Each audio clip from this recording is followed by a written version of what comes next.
Mimi mtu wa kazi. Kinipa kazi nafanya kazi. Na hivi na muda sijapiga kazi. Umenipa kazi, nimepiga kazi.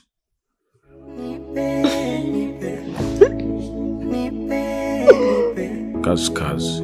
Nipe hiyo tamu tamu, nikupende wewe tu.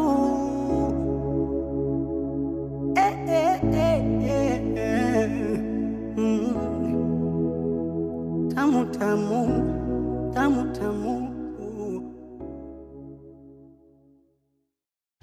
Ya Super Royal Sports ambayo ilichezeshwa balozi wetu Abigail Chams siku ya Julai 5. Kwanza sikuamini na nijisikia faraja sana. Nakumbuka nilikuwa ninaona mechi ya Ujerumani. Kwanza nililala bila kula na nililala bila kuoga pia. Nikiwaza ni kweli hili jambo ni la kweli. Unajishughulisha na shughuli gani? Mimi ni mfanya biashara wa nafaka. www.pmbet.co.tz. Kupitia hapo unaweza ukaweka bashiri zako, huenda wewe ukawa mshindi wa draw ijayo.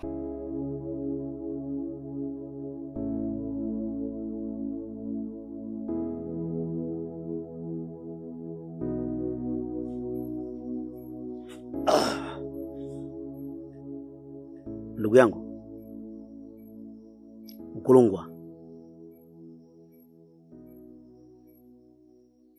Mkulungwa. Nakusikia Kavumba. Nilishatambua ujio wako kabla hujafika. Nashukuru sana ndugu yangu. Sasa kiukweli bwana, mimi nimekuja mara moja. Na haraka kidogo, nadhani sitokaa sana. Mimi na kisafari changu hapa nataka niende mara moja Sumbawanga. Kuna ndugu yangu mmoja tumewasiliana naye, natakiwa nikamuone, anaitwa Slabik. Kwa naomba nafasi ndugu yangu niweze kuondoka. Ili niweze kwenda salama, nirudi salama. Unajua ni miji ya watu siwezi kwenda kichwa. Hata ndugu yangu ambaye ananipokea kule bwana Slabik ameniambia bwana pita kwanza. Akasema ngoja nipite kwa ndugu yangu hapa. Kavumba. Mambo mengine unajiharibia mwenyewe. Mambo mengine unajifungia wewe mwenyewe. Tangu ulipotoka ni muda mrefu sana hujaja tena Kilingeni kuniona wala kuja kuwaona wakubwa. Unajiharibia wewe mwenyewe. Ni kweli kabisa ndugu yangu. Unachokisema ni kweli kabisa. Na huenda ikawa ni sababu hata mambo yangu kuvurugika. Yaani sasa hivi huwezi amini, barabarani nakoswa na magari, nakoswa na ajali, hata abiria sasa hivi wamekuwa ni wagumu sana kwenye kazi yangu. Huwezi amini hata ule mfumo wangu wa mademu sasa hivi umekuwa ni wa shida. Naweza nikamtongoza mwanamke nikampata hela, lakini ikawa ni ngumu kuweza kumpata. Kwa huenda ikawa ni sababu na ni laana ya wakubwa. Sasa kwa sababu nimegundua na Mungu amenileta, nikasema hapana. Wacha nifike niseme shida yangu.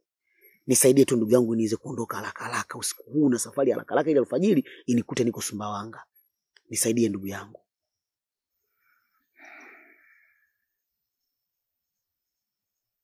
Sawa, leta mkono.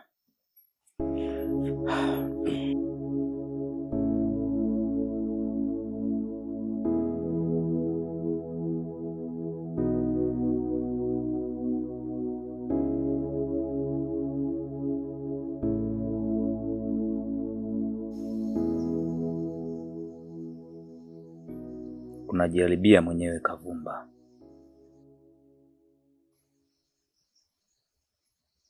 Unajiharibia mwenyewe. Sikukutengeneza hivi.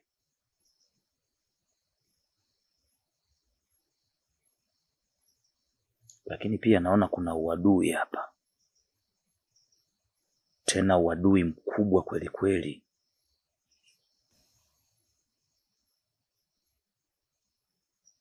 Na laiti kama usingefika siku ya leo, huu uadui ungeweza kuondoka na nafsi yako. Na kilichokusaidia hapa mpaka uko hai mpaka leo ni kwa sababu ya ile kinga ambayo nilikuwekea awali. Na hata hiyo safari uliokuwa umepanga kuondoka siku ya kesho ndio ilikuwa safari yako ya mwisho. Usingerudi huku. Sasa Mkulungwa, ndio maana niko hapa. Hebu naomba unisaidie. Nikiangalia namna walivyotengeneza uadui, uwezekano wa kukusaidia upo. Nina uwezo wa kukusaidia. Lakini wewe umesema unataka kuondoka sasa hivi. Lakini kwa kazi iliyopo hapa, hauwezi kuondoka sasa hivi. Kwa sababu itabidi niingie bandani kwangu kwa ajili ya kwenda kuchukua mnyama kwa ajili ya kafara ili kutengua uadui. Kwa hivyo itabidi ulale ili tuweze kushughulikia kwa sababu ya kutengua uadui.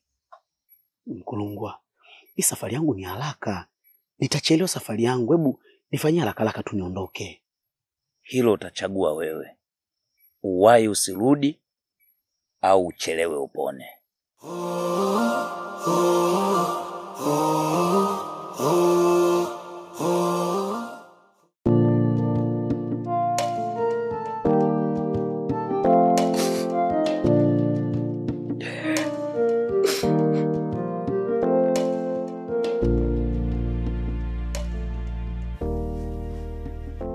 Wife?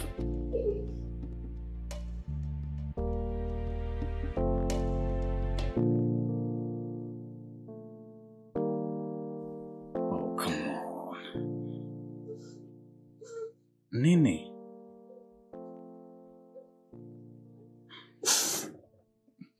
Usilie basi mama, niambie kuna nini?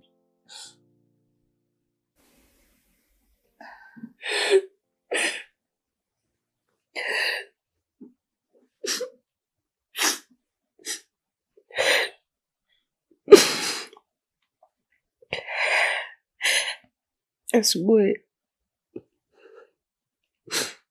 nilienda kununua dawa, nikatoa mimba.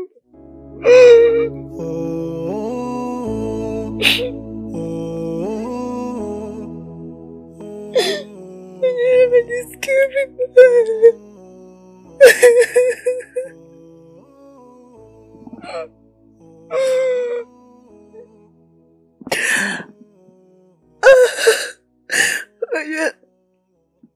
Sikuwahi kufikiria kutoa ujauzito mimi, sikuwahi. Naona kama nimekatisha maisha ya mtesa kwa natia mwenzako.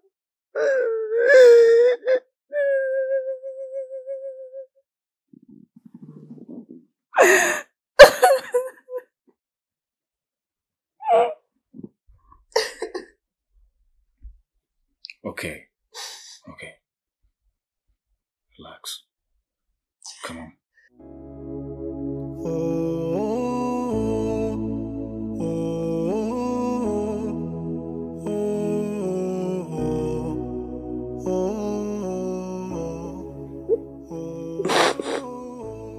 I'm sorry. I'm sorry, wife. I understand namna ambavyo unajisikia. Hata mimi mwenyewe kuna muda roho yangu ilikuwa inaniuma sana kwa sababu naona kabisa kuna namna tumezuia uhai wa kiumbe ambacho hatujui pengine angekuwa ni nani. So definitely akikuwa kitendo kizuri. Lakini mama, we did this for us. Nimeepusha fitna ya huyo mtoto. Endapo angekuja, mimi najua kuna namna tu hata upendo na thamani kati yetu ingepungua. Kuna namna mapenzi yetu angekuwa na mushkili. Hata mimi nikikosa confidence kwa sababu huyo mtoto, ningejua kabisa baba yake bado uko naye. So please, mke wangu, nisamehe kwa tukio hili, lakini amini pia tutapata mtoto wetu mwingine ambaye hatakuwa na fitna kati yetu, ila atakuwa baraka wa mapenzi na amani kwetu. I love you.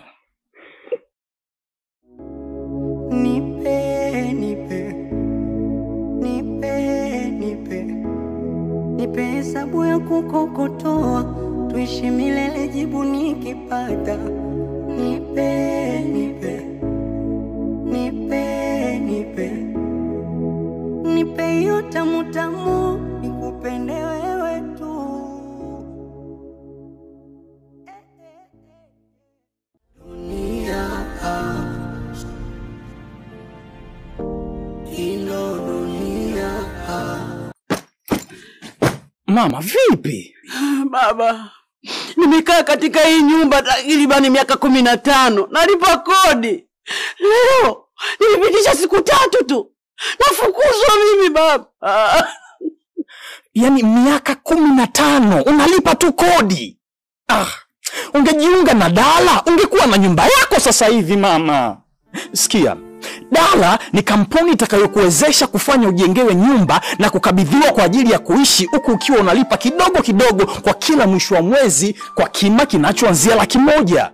Na ukimaliza rejesho lako lote, hiyo nyumba inabaki kuwa ya kwako moja kwa moja. Yaani maana yake ni kwamba wakati wenzako wanahangaika kulipa kodi kwa ajili ya kumnufaisha mwenye nyumba, wewe sasa unatumia kodi hiyo hiyo kwa ajili ya kumiliki nyumba yako.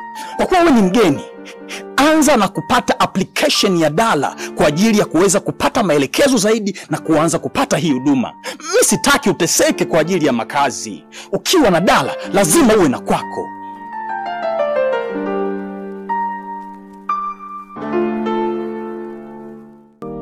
Ino dunia.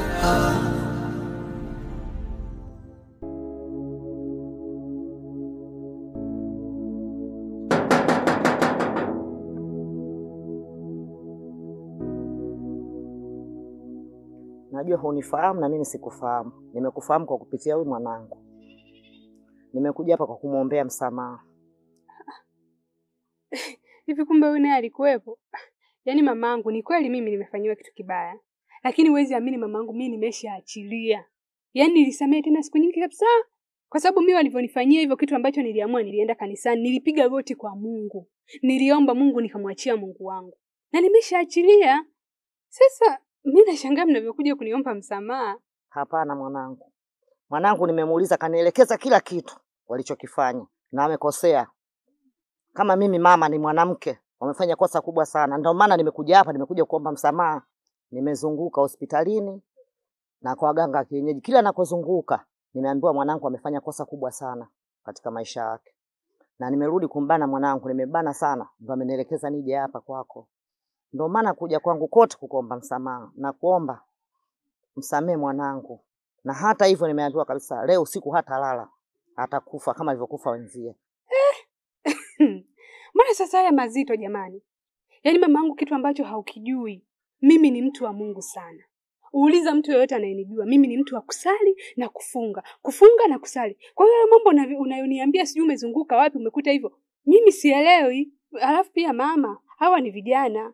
Huwezi jua huko kwenye mahangaiko yao, kwenye kutafuta riziki, labda pia kwenye mahusiano, labda wamechukulia na wanawake. Huwezi kujua. Pengine labda wana visasi vyao vingine. Lakini kama ni kuhusu mimi mamangu, mbona mimi nimeshaachilia? Yaani tena nimeshasahau kabisa, nimeshamwachia Mungu kila kitu. Yaani wewe tu ndio umefanya kunikumbusha. Hapana mwanangu, mimi sio chizi na akili zangu timamu. Nimepita nyumba ngapi nikaja kwako. Naomba kama kuna gharama yote mimi nitakulipa. Hadi mwanangu apone.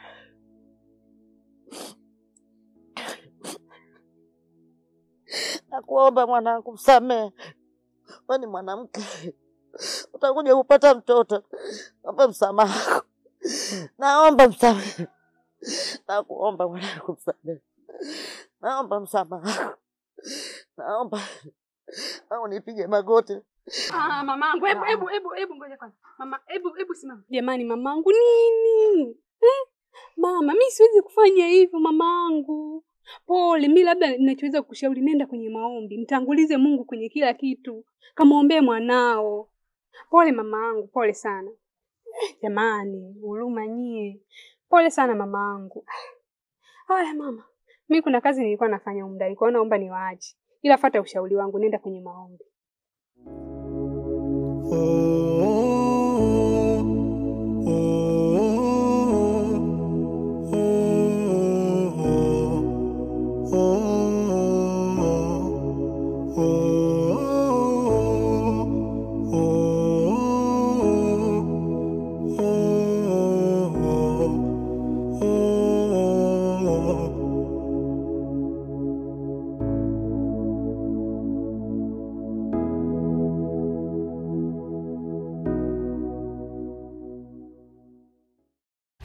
ya Super Royal Sports ambayo ilichezeshwa balozi wetu Abigail Chams siku ya Julai 5. Kwanza sikuamini na nijisikia faraja sana. Nakumbuka nilikuwa ninaona mechi ya Ujerumani. Kwanza nililala bila kula na nililala bila kuoga pia.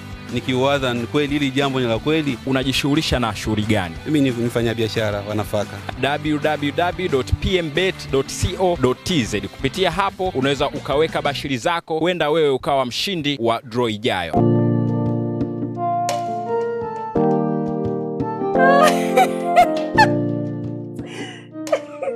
Unajua hapo shida iko wapi sweetheart? Unashindwa tu kukubali ukweli kwamba timu yenu mbovu. Yaani nyinyi mmecheza tu kocha kashatimuliwa. Mara nini? Kashatimuliwa. Kwa mpira gani basi? Yaani kinachowabeba ni ule uchawi. Ni kwamba tu mna dawa kali, wanga basi. Hamna chochote. Mtu mtata ukiangalia hata picha yenyewe pale hamna ambacho kinafanyika. Ni uchawi tu, hamna lolote. Yaani kama uchawi na nyie simroge. Yaani nyie uchawi mnafungwa mara 6 mfululizo. I stay, mimi ndo ningekuwa wewe nashabikia hiyo timu. Si ningesha jinyonga. Baba wa nguvu kabisa unashabikia timu mara 6. Sasa hapo la iko wapi? Sasa wewe katika akili tu ya kawaida. Ukiangalia size jinsi ambavyo umejitengeneza. Nafikiri hiyo Champions League kuna sehemu yote ambayo mnaweza mkafika. Kwa game gani basi zilizochezwa? Ukiangalia hata game iliyochezwa juzi hapo ya game ya kwanza kabisa ya CAF. Kwa mpira gani uliokuwa mle ndani? Ile timu ya kupiga nyingi mnaenda kupiga vitatu kwa kuunga tu. Ha. Abna baby. Yaani sasa hivi mashabiki wa Simba wakisikia tu Pacome. Unaishia nguvu. Hapo sikia, mimi mtana SS Bastian tufanye vitu vingine. This is ukweli baby. Pacome mwanaume.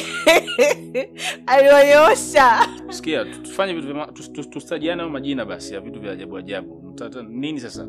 Kwa kitu gani basi? Tuache basi hivyo vitu. Pacome. Baby Pacome wewe. Sitaki kusikia hivyo. Sasa bora kama unapani. Sasa unakoenda mazoea mazidi. Tuachane nayo mambo. Mbuza asila utakuja kufa. Sio timu mama ama huko. Sitaki. Kwani haya basi baby. Ana usikasike basi. Kwani si na Pacome wangu. Oya, unajua nitabadilika funo ni mbaya, sawa? Tuheshimiane basi. Unajua mimi ni mmeo, sawa? Tuheshimiane. Nimesema sitaki. Usinitajie majina yako ya ajabu ajabu sasa hizi hapa. Basi hapa. Usinitajie majina yako ya ajabu ajabu hapa. Unalinganisha na mtu anaika mableach. Wewe mwanaume unatiaje mableach kichwani afu unasema una kitu gani hapa? Tuheshimiane. Shida za mableach, shida ni kazi. Kazi, unaonaje? Sitaki sasa. Unasikiaje? Tuheshimiane, huyo ndio mimi mmeo, tuheshimiane. Sitaki utana na wewe kuanzia sasa hivi. Tusiharibiane. Basi mbona? Mwache. Pokelea hiyo simu wifi hapo kidogo. Mamadi na kidogo. Weka loud kabisa. Nisiwezi kushika na maji hapa. Halo. Halo. Mimi hapa mama yake Mati, nilikuwa nakwambia hivi. Mati alikuwa anajisikia uchungu. Nimempeleka hospitali kajifungua kwa operation.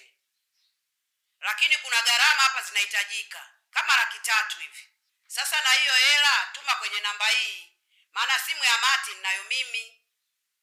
Lakini pia hongera babangu. Kapatikana mtoto wa kiume. Halo.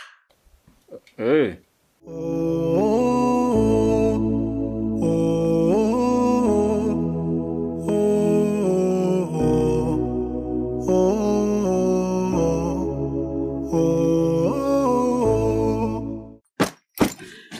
Mama, vipi? Baba, nimekaa katika hii nyumba takribani miaka 15. Nalipa kodi. Leo nilipitisha siku 3 tu. Nafukuzwa mimi baba. Yaani miaka 15 unalipa tu kodi. Ungejiunga na Dala, ungekuwa na nyumba yako sasa hivi mama. Sikia, Dala ni kampuni itakayokuwezesha kufanya ujengewe nyumba na kukabidhiwa kwa ajili ya kuishi, huku ukiwa unalipa kidogo kidogo kwa kila mwisho wa mwezi kwa kima kinachoanzia $100,000. Na ukimaliza rejesho lako lote, hiyo nyumba inabaki kuwa ya kwako moja kwa moja. Yaani maana yake ni kwamba wakati wenzako wanahangaika kulipa kodi kwa ajili ya kumnufaisha mwenye nyumba, wewe sasa unatumia kodi hiyo hiyo kwa ajili ya kumiliki nyumba yako. Kwa kuwa wewe ni mgeni, anza na kupata application ya Dala kwa ajili ya kuweza kupata maelekezo zaidi na kuanza kupata hii huduma. Mimi sitaki uteseke kwa ajili ya makazi. Ukiwa na Dala lazima uwe na kwako.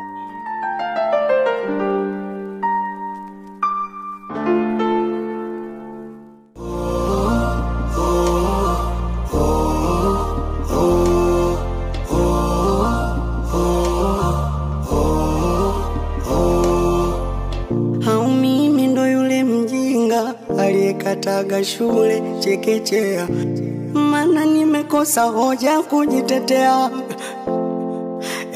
Inanikunja inanipinda pinda dunia, tofauti na mama alivyonilea, maana nimekosa nguvu kujitetea. Nimeoza ndani kwa ndani, natembea ingali nimekufa, mawazo yameniweka mtu kati, kujiongoza siwezi, bora tange kwa ndege angani, kwa mbawa zangu ningeruka, thamani ya utu wangu bei ya chapati. Dunia shule inayofunza mema na mabaya, dunia wajuaji na wapumbavu wa Mungu.